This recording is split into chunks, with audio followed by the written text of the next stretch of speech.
The Turner Prize, which is the UK's most prestigious art award, was won this week by Scottish artist Jasleen Kaur. The 38-year-old artist won the prize for her show at Glasgow's contemporary arts venue Tramway, which included a vintage car covered with a giant doily, alongside worship bells and iron brew to celebrate the Scottish Sikh community. The judges praised the considered way in which Kaur wove together the personal, political and spiritual in her exhibition, and those themes were also evident in her acceptance speech. From where I am now, I want to echo the calls of the protesters outside.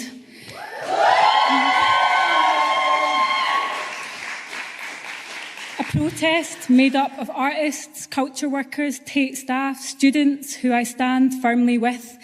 They've gathered to make visible the demands of the open letter signed by, when I last checked, 1,310 signatories in just a week, calling for you, Tate, to sever ties with organisations complicit in what the UN and the ICJ are finally getting closer to saying is a genocide of the Palestinian people.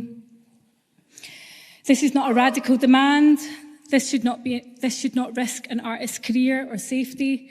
We're trying to build consensus that the ties to these organisations are unethical, just as artists did with Sackler. I've been wondering why artists are required to dream up liberation in the gallery, but when that dream meets life, we are shut down. I want the separation between the expression of politics in the gallery and the practice of politics in life to disappear. I want the institution to understand that if you want us inside, you need to listen to us outside. We needed a ceasefire a very long time ago. We need a proper ceasefire now, arms embargo now, free Palestine. It was a powerful speech, and Kaur wasn't the only artist to have used an acceptance speech to speak up for Palestine in the last few days. When Sally Rooney accepted the prize for Best Novelist at the Irish Book Awards last week, she spoke about Palestine. And when a member of the Irish rock band Fontaines DC accepted the Best Album Award from Rolling Stone magazine, he said this. I don't know. I just think there's only a couple of words to say here. It's kind of weird. It's the first time it's said all night, but I'm just going to say, Free Palestine. Free Palestine. Free Palestine. Fuck Netanyahu and fuck Zionism. Free Palestine. So the Fontaines DC guy was especially strong. It's saying F Zionism at a sort of prestigious awards ceremony. That's quite brave, I think, actually. Helena, what did you make of those? And I suppose, do you think this stuff matters?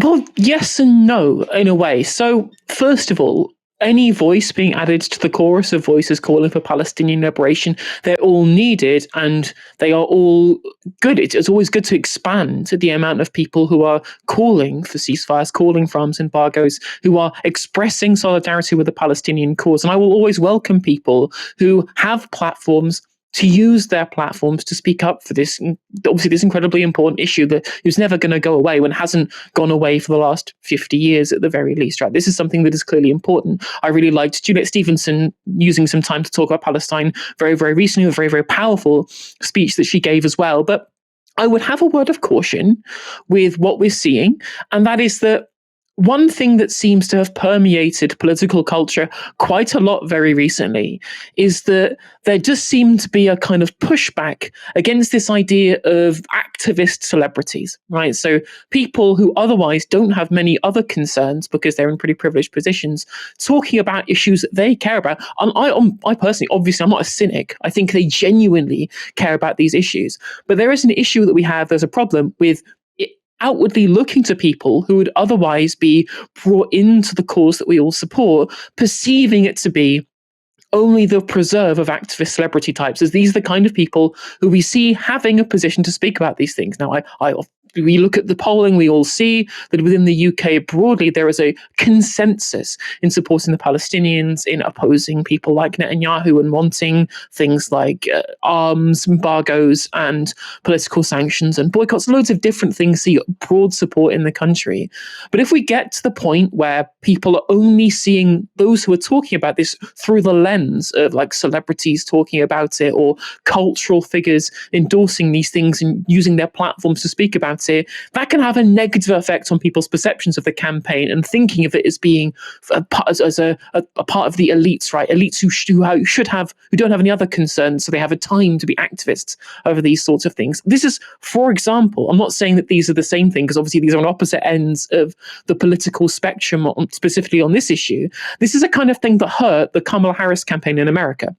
Again, these people are obviously in opposition. These people, the people who caused genocide in the first place, right? But well, I guess they ones who supported it throughout the entirety of the time that's been happening through arms sales. But regardless, there was the perception about the campaign that was being ran that it didn't speak to normal people's concerns, because there were loads of celebrities endorsing, loads of celebrities got on the campaign trail to say, you have to support this because of XYZ issue that, outside people's material concerns. And that put people off. That didn't get popular support. Remember, there's always been this kind of undercurrent, especially in UK politics, of actually not liking celebrities, not liking kind of relevant cultural figures and seeing them as being aloof and elitist. And so having something as incredibly important as the campaign for Palestinian liberation and the effort to support Palestinian liberation, it has to be broad-based. It has to be through the lens of ordinary people in this country. And whilst I think that those voices are necessary and needed, they can't be the face of the campaigning. And the more we see it over and over and over again, just like people at fancy awards ceremonies talking about Palestine, the less that I think it will tap into the fact that this should be something that everyone in this country, and everyone in this country does broadly support, which is a breaking of support between the UK and Israel. So I have mixed opinions on this. Yeah, so I suppose where I see where you're coming from. I think it's a smart point. I think maybe where I think there's a big difference between the Harris campaign and what we're seeing here is the Harris campaign was using celebrities to try and appeal to a mass audience, to try and appeal to the median voter. And I think people did sort of look up and say, look, I don't really relate to Beyonce. I don't really relate to Taylor Swift or whoever. I mean, maybe some people did, but clearly not enough people did, because she didn't win. And it did sort of make her campaign seem a bit out of touch, the extent to which she was relying on celebrities. I suppose there's a couple of ways of looking at sort of celebrities speaking about various things. Like for Harris, it was to get people to vote. And it could be, when it comes to sort of cultural figures, it's potentially not so much a platform to speak to the general public, but rather part of a campaign to basically make Israelis uncomfortable in different environments. It's a bit sort of like, if you're looking at like South Africa, where it's sort of the fact that everyone was saying, we don't want to play your sports teams. It wasn't so much that persuaded the general public in this country. It was that it made sports fans in South Africa think, oh, this is now inconveniencing us. And I suppose the fact that music venues, that awards ceremonies, that these sort of quite prestigious places where a Israeli cultural figure might want to feel welcome, no longer sort of feels so welcome there, then that could, I suppose, via that route, put pressure on governments, less so via the electoral route. So it might sort of make more sense as a way of isolating Israel as opposed to winning over new supporters for the Palestinian cause. Does that? Yeah, do you see where I'm coming from?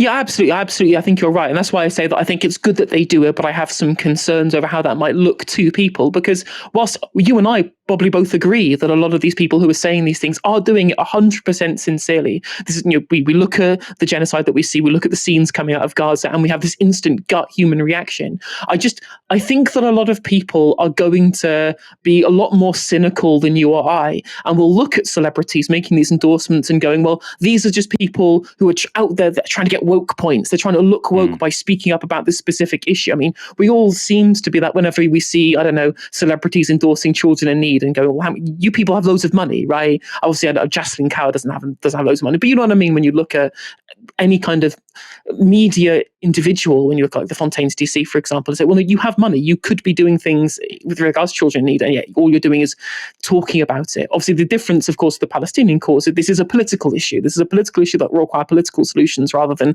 financial solutions. So using that to put pressure on Israelis and make them feel uncomfortable about what they support, I definitely agree with you that is something that could very much likely come out of this. The only thing I would push back on and say, well, a lot of the times when you have this incredibly ideologically captured population like Israel, I think that they'll probably just look at that and just go, well, it just proves you how institutionally anti-Semitic the world clearly is now for not supporting our genocide. So I don't know, it could go either way.